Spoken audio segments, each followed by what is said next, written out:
믿음이라고 하는 말은 세상에 정말 많습니다. 우리가 예수님을 믿고 예수 그리스도를 우리 구주라고 믿잖아요. 근데 세상에 믿음이란 말이 무지무지 많아요. 친구와 친구 사이에도 서로 다툼이 생기면 하는 말 있잖아요. 너 나 믿어? 부부간에도 그렇잖아요. 당신 나 못 믿어? 이러잖아요. 믿음이라고 하는 말은요, 우리 삶에 정말 많아요. 근데 이 믿음이란 말이 정말 중요한 게 뭐냐면, 믿음이라고 하는 자체가 삶에 영향을 미쳐요.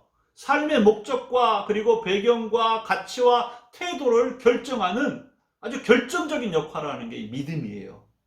예를 들어서 경제적인 거에 대한, 돈에 대한 믿음에 의해서 어떤 일이 벌어지냐면, 돈을 위해서는 생명을 거래할 수 있어요.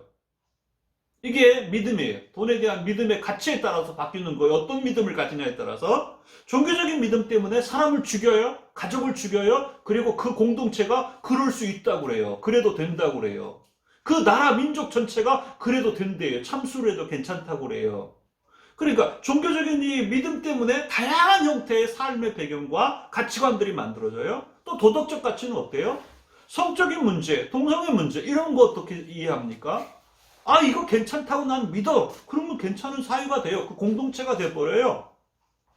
그리고 훈련도 그냥 괜찮은 걸로 돼버리는 사회가 돼요. 절대 안 돼 하는 공동체에서는 안 되는 거예요. 그 믿음에 의해서 결정되는 거예요. 그러면 우리가 믿는 이 믿음은 이 세상이 말하는 수없이 많은 믿음과 어떤 차이가 있을까요?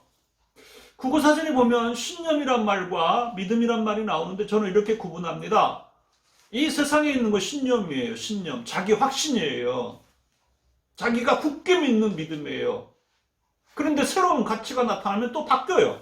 신념이에요. 세상에 있는 건 신념이고 우리가 예수 그리스도를 구주로 믿는 것은 믿음이에요. 그러면 이 두 가지의 차이를 이 시간에 말씀드리려고 해요. 첫 번째 차이를 말씀드립니다. 첫 번째 차이는 뭐냐면 신념은 자기 자신에게 출발해요. 자기가 깨달았어요. 맞아. 이렇게 되는 거야. 이거야. 라고 판단하는 가치관 있잖아요. 자기가 생각하는 거와 일치가 돼요. 그럼 이건 이렇게 살아야지. 이런 확신들이에요. 여긴 자기 자신으로부터 출발합니다. 믿음은 나로부터 출발되어지는 것이 아니에요. 내가 믿는 것이 아니에요. 이건 뭐냐면 믿어지는 거예요. 2000년 전에 하나님의 아들이 이 땅에 오셨어요. 우리를 위해서 인간의 몸을 입고 이 땅에 오셨어요. 그런데 그것이 나한테 믿어진단 말이에요. 그것이 나에게 하나님의 선택이라는 사실을 믿어져요. 믿음은요, 내가 믿는 게 아니라 하나님이 나를 믿도록 선택해 주신 거예요. 저와 여러분은 우리가 하나님을 선택한 게 아니에요. 하나님이 나를 선택하신 거예요. 그 사실. 그래서 이 믿음은 하나님으로부터 왔고 신념은 자기 자신에게 출발하는 거예요. 이 차이가 분명히 있습니다. 신념은 자기 확신이기 때문에 이 확신이 자기 목숨을 걸어요. 공산혁명 때라든가 또 이단의 교리에 빠진 이 사람들이라든가 또 삶의 잘못된 배움을 가지고 삶의 자리에 수없이 많은 못된 짓거리를 하는 그런 집단들이라든가 이 가치를 가진 믿음을 가진 사람들 때문에 얼마나 혼란스러운지를 우리 보잖아요. 그리고 나중에서 땅을 치고 후회하지만 그 가치관이 틀렸다는 걸 깨달으면 문제를 덮을 수가 없어요. 두 번째, 신념과 믿음의 차이예요. 신념은 회개가 없어요. 왜냐하면 내가 주인이기 때문에. 믿음은 회개가 있어요. 무슨 이야기냐면 하나님 나를 믿게 해주셨잖아요. 그러면 전지전능하신 하나님, 우리의 창조주 하나님을 만났어요. 근데 나의 인생을 봤어요. 내가 얼마나 어리석고 제한적이고 한계성 있는 존재인지를 깨달았어요. 내 인생이 얼마나 더덕더덕 죄덩어리인 줄 알았어요. 남루한 옷이지만 내가 가장 깨끗한 옷을 입고 아주 화려한 잔치 자리에 나갔어요.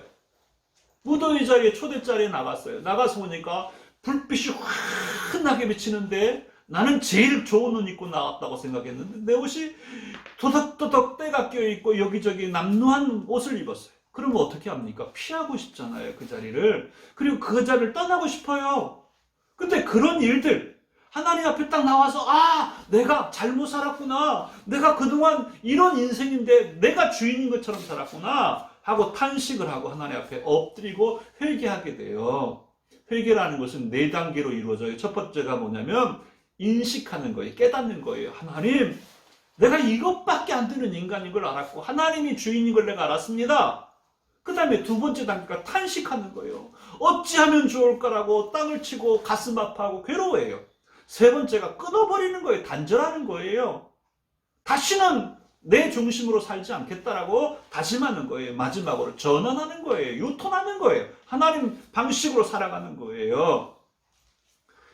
우리가 진정한 회개에 단 한 번 있는 이 깨달음과 하나님 앞에 내가 주인임을 깨닫는 이 회개가 없는 믿음은, 그리고 이런 회개가 없는 믿음을 가지고 있다면 아마 여러분의 믿음은 신념일 가능성이 아주 높습니다.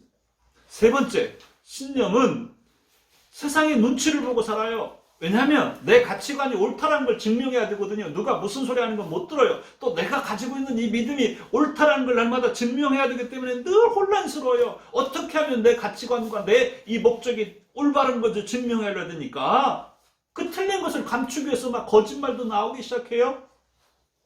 근데 참 믿음은 아주 단순해요. 누구 눈치 보냐면 하나님 눈치를 봐요. 하나님이 생각하고 계획하는 것을 늘 적용하려고 고민하고 기도해요. 성경 읽지 말라고도 성경 읽고요. 기도하지 말라고 기도해요. 왜냐하면 내 인생이 내가 아니니까. 그래서 바로 이 하나님 눈치를 보고 사느냐, 세상 눈치를 보고 사느냐를 보면 내가 신념에 차 있느냐, 내가 믿음으로 사느냐가 분명하게 보이는 거예요. 4번째, 믿음은 열매로 알 수 있어요. 행동으로 보이죠. 거짓 선지자들을 구분하는 방법 열매로 한다고 그랬어요. 좋은 나무, 나쁜 나무 구분하는 거 예수님이 말씀하셨어요. 좋은 나무는 좋은 열매 맺는 거예요. 근데 문제는 나 혼자 변했어요. 나 혼자 바뀌고 나 혼자 나는 예수 믿고 딴 사람이 됐어. 나는 딴 사람으로 바뀌었어 라고 하지만 다른 사람이 나를 안 바뀌었다고 그래요. 열매가 없어요. 착한 행실이 없어요. 그러면 그건 신념이에요. 어떻게 알 수 있어요? 여러분이 여러분 스스로 한번 확인해 볼 수 있는 방법이 있어요. 내가 예수님 믿고 하나님께 나와서 죄인임을 회개하고 엎드렸는데 아니 내가 변하니까 우리 가족들이 변했어요. 우리 집안이 화목해졌어요. 즐거워졌어요. 기쁨이 있어요. 내 직장이 기쁨이 있고 즐거움이 있어요. 내가 만나는 사람들이 행복해지기 시작했어요. 그러면 그건 믿음이에요. 열매가 있는 거예요. 열매로 알 수 있어요. 이게 열매예요. 다른 열매 아니에요. 삶의 열매예요.